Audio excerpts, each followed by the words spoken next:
we set up webcams, which are taking a live feed of the design process, and it's rendering the cardboard mock-up into a photorealistic rendering, one rendering per second. Traditionally, a digital rendering like that might have taken us a week. Now it's being done in 1 second. Welcome to the Stantec.io podcast, where we speak to our scientists, designers, engineers, and architects who are combining subject matter expertise with cutting-edge technology to develop solutions that can help solve the problems of today and tomorrow. My name is Dave Roberts. And I'm Mike Arsenault. This episode is all about buildings, specifically digital innovations that have made the buildings industry more efficient, creative, and sustainable. Joining us to discuss the digital innovation revolution is architect Brendan Mullins, Stantec's discipline lead in design computing. Brendan is based in San Francisco in California. Welcome to the podcast, Brendan. Hey, all. Thanks for having me. Now, Brendan, you started your career as an architect, and now a big portion of your work revolves around design computing. I'm curious, how and why did you make that transition? Yeah, thanks for asking that question, Mike. I'm passionate about a lot of things. I consider myself multidisciplinary, both inside and outside of work. I think that technology just opens up so many doors within the design profession. So it allows me to be flexible and kind of chase down new trends, new processes, stay on top of modern research. And so it's always been a passion of mine. Technology as a whole is always interested me, mostly because of how ingrained it is in our lives. I think, technology now is a part of every waking minute of everybody's both personal, professional career. So to ignore it in our professions, to ignore the elephant in the room. So design computing is an all-encompassing term, but what is it and how has it improved the design process? Yeah, that's interesting. Design computing is not the most common term you'll hear kind of in this space. Other synonyms, or maybe we'll say sub-disciplines of design computing, would include things like virtual reality, right, which is spatial computing, turning 3D spaces into visualizations, or computational design, which is the method of using math, algorithms, and programming, essentially using rules and math to define geometry in 3D space. And it can go all the way to graphic design. So design computing is really just an all-encompassing term for how we use design technology. And then within it are some of those more common terminologies we know of. Some of the historical tools that we used. Arsenault, for instance, is one of my favorite architects of all time. I'm a huge mid-century architectural buff, and he kind of comes off as my favorite, mostly because a lot of it's, when you look at his buildings, they look like they could be futuristic. They look ahead of their time, even if they were built now.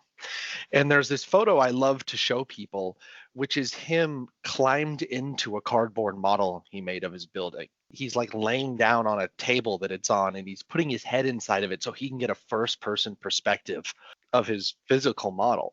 And I show that to people, and then I usually flash immediately to a virtual reality slide, because what Arrow was doing in the 60s was trying to create a virtual reality tool. He was trying to be inside of the space of his building before it was built. These days, for instance, we don't build a lot of physical models within architecture, sadly. Even though it's taught to us in school and it's been a major part of our history as architects, it's kind of faded by the wayside in favor of 3D modeling on computers. And so what I like to say is, when we start using virtual reality, we're not necessarily creating a brand new tool. We're usually solving the same problems architects have always tried to solve, which is understanding space, understanding scale, travel distances, view corridors. So really what most of these tools are is they're supplemental, right? They're filling in gaps of tools that have gone by the wayside. What we're trying to aim for, to really get the hardy question, how can it improve design, is mostly about ease, the iterative process, and time, right? For instance, with Arsenault's example, creating 3D models, especially the one, if you see that photo, it's huge, right? It's the size of half a car almost. That takes a lot of time to build. We can 3D model those things faster. And now with virtual reality being the click of a button, we can do what he was trying to do just quicker and easier, and it can be more iterative, right? We can change 3D models easier than you can cut apart and rebuild physical models. So the real heart of where design computing is successful and improves the design process is when it's iterative and the technology starts getting out of the way, and it can be fast enough that we can review designs quickly instantly, day by day, minute by minute, change and iterate versus have to spend a lot of time rebuilding pieces of design technology and coming back days later to re-review the design. Brendan, I think you perfectly captured the main theme of this podcast, and it's kind of using technology to, again, be more efficient and quicker and kind of supplementing that subject matter expertise. And that's really what we're doing with a lot of the work with digital and innovation at Stantec. So specifically to architecture, how do you meld that traditional architecture experience with what design computing is ultimately capable of? Yeah, I mean, I'd say the hardest part is just increasing adoption and working this stuff into teams. Architecture is a kind of a traditional practice, right? The way that we learn to be architects is really through apprenticeship. You have to log your hours, you have to do time under an architect. And I think that kind of structure has meant that we change slowly, right? Because it's kind of the master architect passing down his tools to his apprentice instead of a more flattened structure that you might see in other industries like tech, right? Where you don't really have to do your time. Everybody's just in a flattened structure, designing, iterating, innovating together. So I find it to be sometimes a challenge to kind of break folks out of their traditional workflows. And that's why what I try to do is always tell it through stories, right? Bring up that example of Arsenault, show that virtual reality or computational design, some of these things might sound scary to someone who's never touched them. But when I show them in the context of these are solving the same problems architects have always had, that's when I think the light bulb goes off in folks' heads. And can you give us an example of a project where you've worked on that has been able to take on the new levels of complexity because of the creativity that's been afforded to us by design computing? Yeah, definitely. A couple projects come to mind. The first one was a project currently under construction, the Lucas Museum of Narrative Art in Los Angeles, of which Stantec are both the architects and civil engineers. We are the architect of record for Mayon Song from Mad Architects, who is a really visionary architect who does very complex organic double curve geometry. To deliver a building shaped like that is all curves, you're really forced to go into the computer and use computational design to rationalize these curves and make them constructible, turn them into constructible assemblies.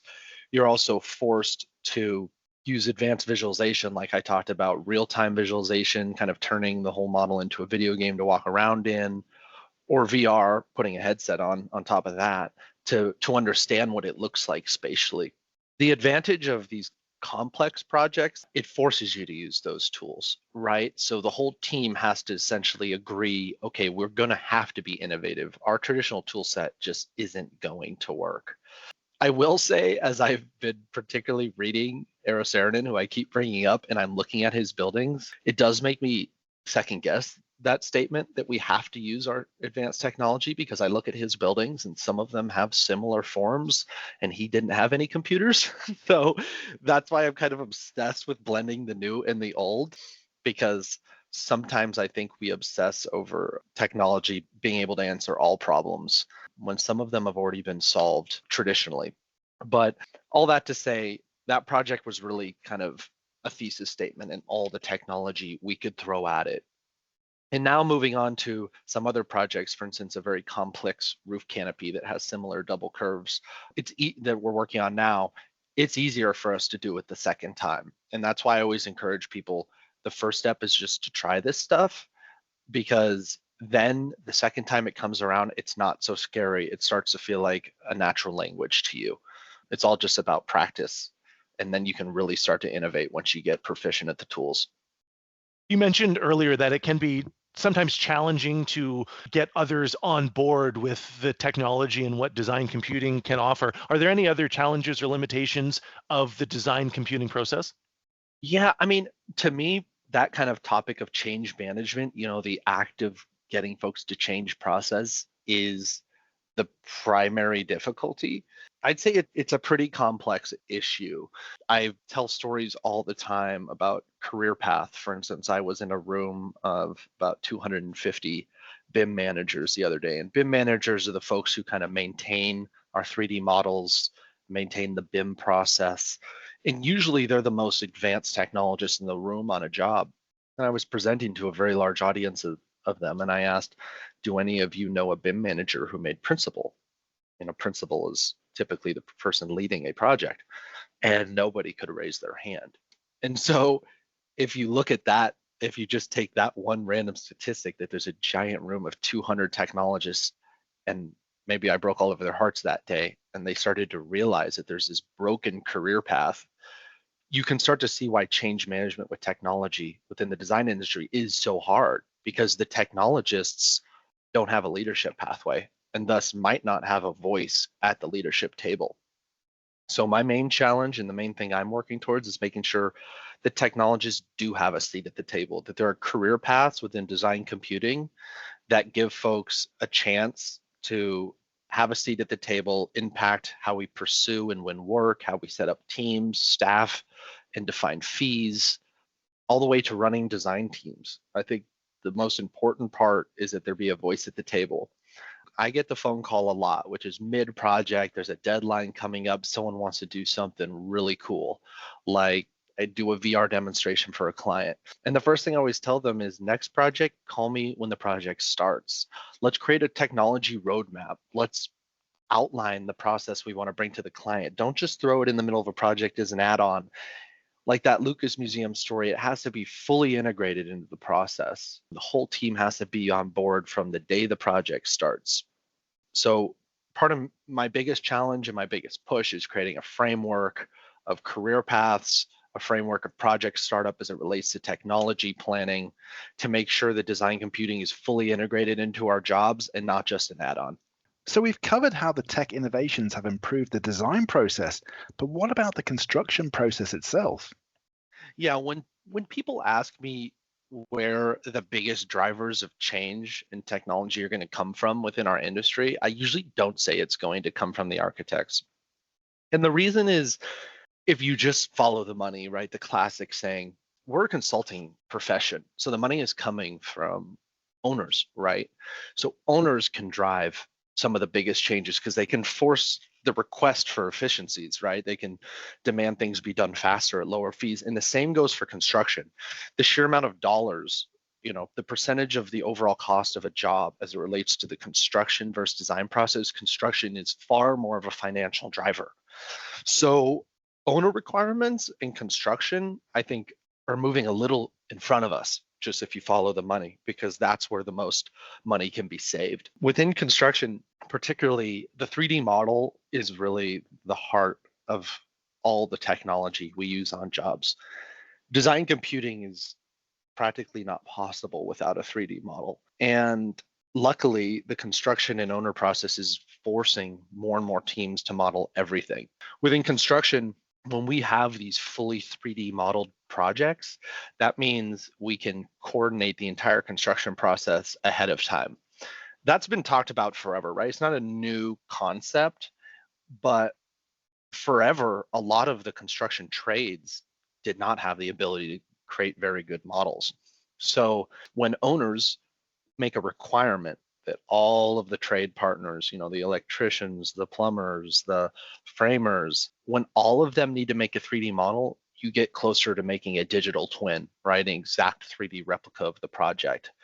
We can coordinate it, make sure there won't be clashes in the field, but then you have all sorts of additional benefits. We can create facilities management models for our owners. We can visualize the projects in VR that are near identical replicas of what will be constructed. And I think that's been really fun recently, where we're not just showing clients kind of rough representations of what it will look like. We're walking through models in which every nut and bolt of the building has been 3D modeled. So when we're getting owner sign off on a design proposal, this is exactly what it is going to look like. It's not a sketch of what it will look like. So in short, the architects can benefit from some of these pushes being made by the construction industry to create digital twins of our buildings. Brendan, I'm curious, what's the most interesting or intriguing feature you've recently added to a project because of design computing? Sure. I mean, in the dawn of AI, which we're in right now, there is so much going on. For instance, there's amazing progressions being made in AI. Another recent one we did just last weekend, which I was really excited about at the Healthcare Design Conference, which is a premier healthcare design conference where we go to present the mock-up process, which is the process of building cardboard one-to-one replicas of healthcare spaces so that nurses and doctors can move walls around, move equipment around, and make sure the design is perfect prior to us constructing hundreds of them at a high cost. We love innovating on top of that process because it really is the perfect blend of a traditional analog process of one-to-one models with whatever technology we can blend in. And what we did last weekend is we set up webcams, which are taking a live feed of the design process, and it's rendering the cardboard mock-up into a photorealistic rendering, one rendering per second. So essentially, as people are moving equipment around or walls around in this cardboard space, there's a TV screen showing what this thing could look like when it's built and final. And that's what I was really trying to get at the beginning of this podcast, which is technology is most successful when it's out of the way and it's quick and it's iterative, right? Traditionally, a digital rendering like that might have taken us a week. Someone would have taken a photo of that mock-up. They would have gone away in Photoshop or some other software and done it for a week to make that thing look right. Now it's being done in 1 second. That means everybody can be part of the technology process because it's out of the way, right? It's not a distraction. There's not big lead times. That is the heart of what I'm trying to get at with design computing, which is make things fast, iterative, and out of the way. And using new technology like AI, I feel like that's really becoming possible just because the speed at which these new tools can compute. So obviously design computing is a passion of yours, but not everyone in architecture is perhaps going to share that same passion for tech adoption. How do you convince those skeptics to use design computing in their practices? It's kind of a multi-tiered approach. I think the less romantic answer is usually make sure that you attach monetary value where you can to the tools. That can be hard, right? Like there's some rigor you need to do when you're innovating. You have to be thinking along the way, how much time is it saving? Like, can I benchmark this just in terms of time saved? And then create a value and then propose that value back to the practice. Say, if you adopt this new technology, it's going to cut your rendering times down by 400x, right? Like that example I just gave. But then there's harder ones to quantify, like does it make a better design, right? And that's always been the big challenge of design generally, is when folks try to put a number at it and say, well, if you do it this way, it's going to create a better design and win you more work. That's a hard thing to quantify. And I think it's a challenge sometimes to convince folks, like, you should just do this because it will make you a better product. Can do, like I said, is tell things through stories, right? Try to show people the analogies between the new processes and the old ones so that folks understand it. Create career paths for folks to increase, the amount of people who want to get involved, and also make things easier for folks. I'm not going to ask somebody to come in and do some of the crazy computational design we did on the Lucas Museum on day one of them trying to get into this new stuff. I don't think that's a good strategy for increasing adoption. But what we can do is create some really easy to use tools like that AI one. I can train people up on how to do that in an hour, right? I like that it's very fast for me to train people and to replicate my skill set somewhere else, because I get a big bang for my buck when I'm trying to make big industry-wide change, or in this case, firm-wide change. The same goes for virtual reality. The first thing I usually promote to folks are some of the things they can learn in 1 to 3 hours, right? Because everybody has deadlines and they got owner requirements, fast deadlines, limited fee. So I always try to give people tools to start with that any project can adopt right now. Once they get their feet wet, they start to identify some of those bigger, harder to tackle opportunities. And that's when we can jump into the hard stuff, but always start with the easier ones and the easy wins. Brendan, your passion is quite evident from our discussion. Last question for you.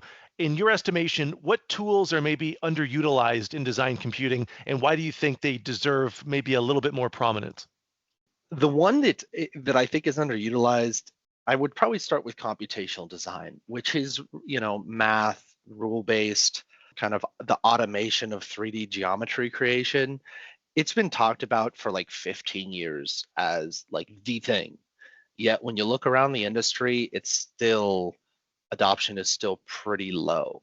And the sad thing about that too is the kind of the step after computation is just programming, right? Computational design is just kind of a visual way to program.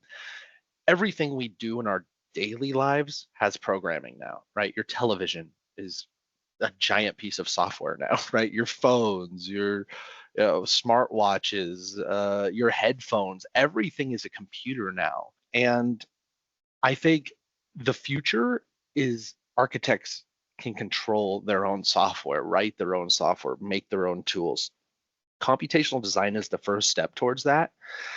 The reason I wanted to bring up the ChatGPT writing that rain prediction application for me in 5 minutes is I see that as a way for us to get to that future without us all having to learn programming and hire programmers, right? Like our projects just can't afford to hire expensive programmers to do custom tooling during a project. But if AI and ChatGPT can become that person for us and we can create our own tools using nothing but natural language to ask for them, I just see like a million doors opening. So the new versions of these natural language models can start to write their own software. And I'm really excited about the opportunity that brings us to kind of take that whole process into our own hands at very limited cost. And that brings us to the end of today's episode. It's been fascinating discussing design computing with you today and the exciting advances that technology is enabling in this space. Brendan, thank you once again for being part of the Stantec.io podcast. Thanks so much for having me. It was a pleasure.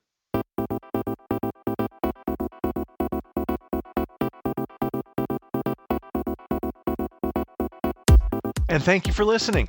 Future episodes will continue to explore how digital technology is shaping our world. In the meantime, you can also visit our website at www.stantec.io for more information.